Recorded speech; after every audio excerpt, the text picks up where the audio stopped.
Hey guys, today I'm going to be reviewing set 75250 Pasanna Speeder Chase. Now this set back in 2019 had 373 pieces and retailed for I believe $30 or $40 in the US. I believe, don't quote me on this, but I believe this was an Amazon exclusive because I couldn't find this anywhere back in 2019 except Amazon, of course. And today, if you want it sealed in the box, like, this is not sealed, as some of you might be able to tell. This is a very worn box, but I just needed the box, so I just got a used box. So, but today, if you want it sealed, like this is not here, then it'll cost you like 50 or 60 bucks, and it is that price because people don't like it because it's a sequel set. If it was a prequel set, everyone would love it. But since it's a sequel set, we don't like it. But nonetheless, I'm reviewing it, as you all can probably tell. I don't expect this one to get many views, but I'm just making it. So yeah. Anyway, let's get into the first minifig, the worst one. So the first minifigure is the worst one, and it is Rey. Now, don't get me wrong. For what we saw in episode 9, this is very accurate. She has no sleeves, and that's what we see. The printing is good. Like, Lego did an amazing job on this set. But no one likes the sequels.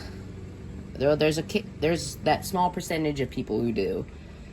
But of all the people, many don't like Rey. But nonetheless, Lego did nail her, unfortunately. So she is probably very accurate, but no one likes her, so we're just gonna move on to the next minifig. And here we have the First Order Tread Speeder Driver. So he has, he's mainly the same as the First Order Stormtrooper. Same head, helmet, torso, blaster, except these leg print. The prints on the leg are different than what we see for First Order Stormtroopers. And the print on the helmet is just slightly different. And yeah, that's pretty much all that's going on for this minifigure. Let's move to the exclusive minifigure. And here's the First Order Jet Trooper. So he has the same design as First Order Stormtroopers at the leg wise. Like, as you can see, if I take off the driver's legs and switch him with him, it looks almost the same as a First Order Stormtrooper, except there's a bit of printing on the torso that I just now realized. But we stopped talking about him, so we're going to go ahead and fix his legs, and we'll fix his legs. And yeah, as you can see, his legs are pretty much the same. There might be a bit of a different printing, but it's mostly the same. And we have this futuristic jetpack on the back with like a 1x1 tile there with like some like fuel, like some printing on there. And yeah, it looks pretty cool. He's got the angry face here. And what you can do is you can lift up the jetpack, and you can see some printing on the back. Nothing special there, but this is the only exclusive minifigure in this set. There was a battle pack out at the time that had this trooper, but it was in red. It was the Sith troopers.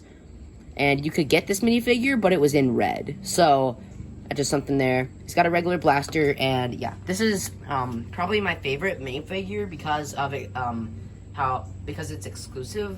But that doesn't mean it's a good minifig. I mean, it is a good minifig, but it probably is my favorite. I don't know what I'm saying, guys. Let's move to the last minifig.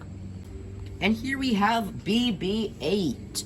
He's got some printing all around his ball piece here. And he's got a stud up there with some printing on his little dome up here for his little head.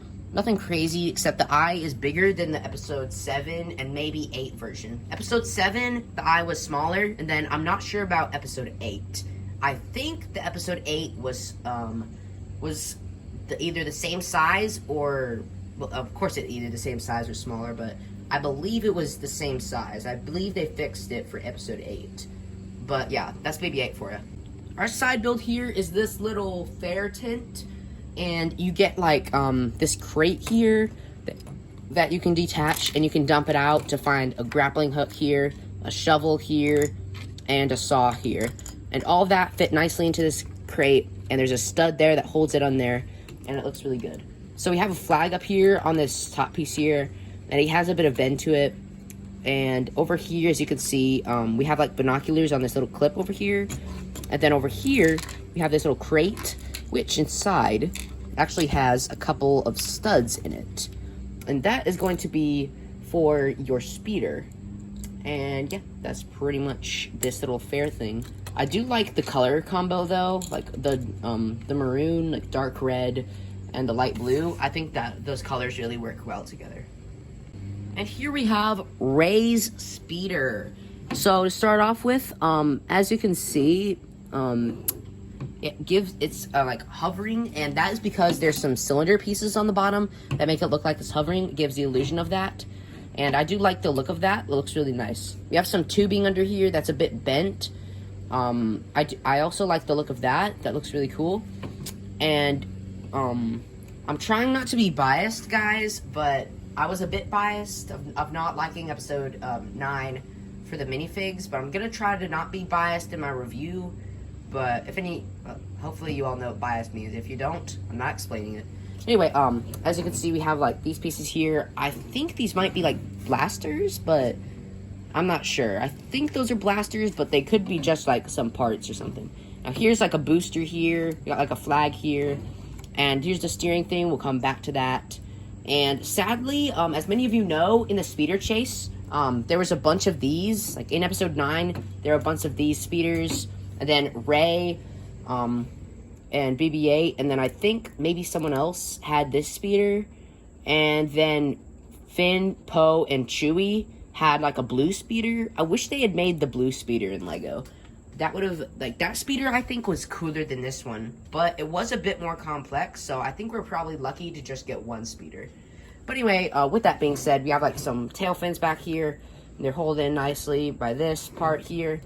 And then, as you can see, we have some work on here. I'll get a different angle so you can see how to place your minifigs on it. So here you can see there is a lot of studs on there. So you can place someone like Ray, and you can put her where she has one foot on the stud over here, and she's holding on over here to this little stick right here. And that is how she can steer the speeder. Now, if you can see, which you probably can't, there's actually a stud up there. And you can place someone like BB-8. If you all can see, mine's actually a bit scratched, but that doesn't mess up anything. But you can place him there. He's held in by that stud. That's what I like to do. But what they show in the box is you can put BB-8 back here. And you can pretend like earlier, like with this shop up here, you can pretend like they take this crate and they put it right there. So yeah, you can just like pretend like they lose that crate or something. Kids are gonna have a bunch of fun with this. And I really do think this is a good set, but obviously it's a sequel, so nothing's good from that. So, and here we have the First Order Tread Speeder. I believe that's what it's called, because in the box it said First Order Tread Speeder Driver. So, I'm assuming this is the First Order Tread Speeder, but don't quote me on that. I mean, you can, but won't do anything. Anyway, moving on. As you can see, we have some stud shooters over here. They just go like this. The same thing for Rays. I just realized I had forgotten about those. But yeah, you just load them like that. There's another one over here. And we have the treads under here. This thing can pop up, but it doesn't really. So it's just this piece right here is just for angling. And you can have it go like this. We have like some blasters on the side here that can go like this, but you'd probably just keep them like that. And yeah, that's how it goes. And moving up to the front, as you can see, we have this handlebar here. And something I realized is there's not much of a way to, like, usually these days they have like clips or something for his blaster. That is not here. I mean, you could put his, that's what I usually do. I just put it in the back like that. But these days there's not much, well, when this set was out, then there weren't many clips for stuff like that. But anyway, you can, if you lean him forward, then you can clip his hands into the handlebars, and he can control the tread speeder. Now, something else you can do is you'll see those extra 4 studs back there. You can take your jetpack tripper, only set him down a bit lightly, you'll find out why, and you can actually like pretend like it's driving, and then you can like pop it up like that, like in the movie. Then when the jet speeder flies off, then he takes part of the car with him, well, the speeder. So I usually like to have it like this, and then I like pull it up and then let it go, and then as you can see it if I kind of slowed that down, then it'd be like, and it'd kind of be like the movie. So that's really cool, and obviously they didn't really, I guess they kind of tried to include that, but I mean, you could just pretend like it went like that. So that's just something you can do, but the designers didn't really work to make that feature because you could just do it anyway. But I'm glad they left to like it available for his jetpack, and they didn't make him drive the thing or so. Like if they'd made him drive the thing, I would be really mad. But anyway, let's wrap up. So all in all, this is a pretty good set. Obviously, it's from the prequels. No, I keep saying that. It's sequels afterwards. Obviously, it's from the sequels, so I don't like it that much. But that doesn't mean it's not a good set. Like, this is an actual very good set. Like, I actually do think this is a pretty good set. If you were into Lego Star Wars in 2019, this would not be a bad pickup. Nowadays, there are much better sets that you can get for this. So I would not recommend picking up one, even if it's used. Now, okay, if you do find it for like 30 or 40 bucks used, I would recommend picking it up then. But for $53 sealed, I would not recommend picking it up then. You see what I mean? I mean, this is one that you'd want to buy used. Don't pay any money for it sealed. So, anyway, that's going to wrap up this review, and I'll see you all next time.